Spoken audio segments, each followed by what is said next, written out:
This movie was really good. It follows an absent Leo for a while. The Leo that was sent away to train. And his training ended a year ago, but he still hasn't returned to his brothers. Raph sleeps all day. He's gone all night. Mikey works for a company where he pretends to be a turtle and gets beat up by little kids. And Donnie works for a phone company that has a gay joke. I did not expect it at all. One of the customers, many customers that call him, ends up thinking it's like a hotline to, you know, date people. And he flirts with Donnie. And Donnie is like, it's not that kind of phone line, sir. Did not expect it. It was funny, though. And then eventually Leo does come back. Not too long, actually, because this movie is only an hour and 26 minutes, and he's in most of it. Splinter's here after they said something that made me think he was dead. Like, during the talk with April, it sounds like if Splinter were here, I think she just meant if he was present with her. But it sounded like he was died during the time that he, sent Leo on his training. And they make it a big deal when he comes on screen. He stops Raph from bullying Donnie, and he just kind of appears out of the shadows. So I think they were trying to make you think he was dead. We also got Casey Jones, voiced by Chris Evans, and he's decent. He gets this cool new mask that we don't really see much of. The Foot Clan are here. It's a decent plot. They set up for a sequel, but they didn't get a sequel. Not too far in the movie, they're like, yeah, Shredder's dead. But then near the end of the movie, they're like, oh yeah, Shredder's alive. So, they also had a better mask than Casey Jones in TMT3. Which, TMT3 was just awful in every way. Plot, costumes, everything. Like, the mask in the first movie for the trilogy was decent, but the third one just looked so cheap. It looked way better in this.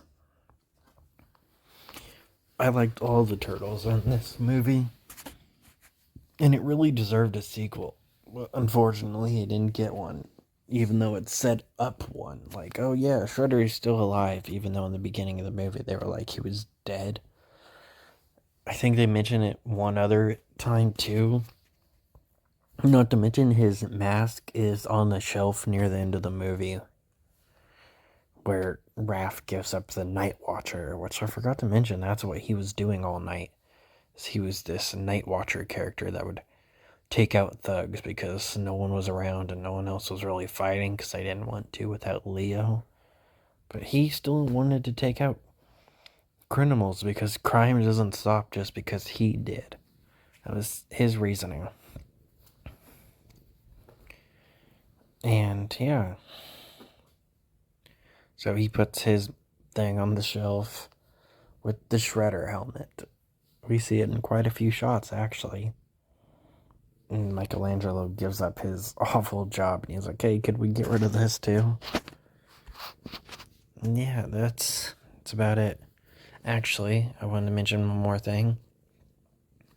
When I first got the DVD collection for, this thing, because I had this on DVD, but I watched all these movies for reviews on HBO.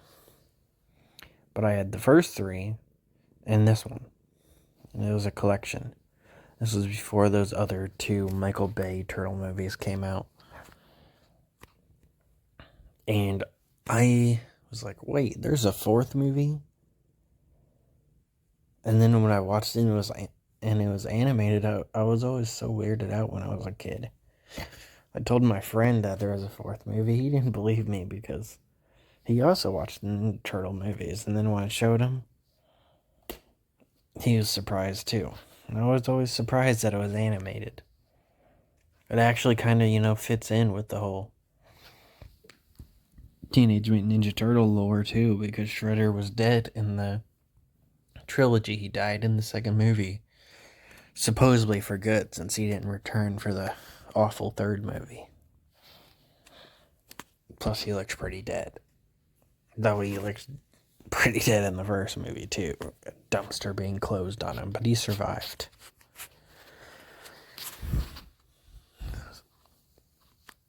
But yeah, and then near the end, Karai is just like, oh yeah, you're gonna meet an old foe, and she can't be talking about who we think she's talking about, right?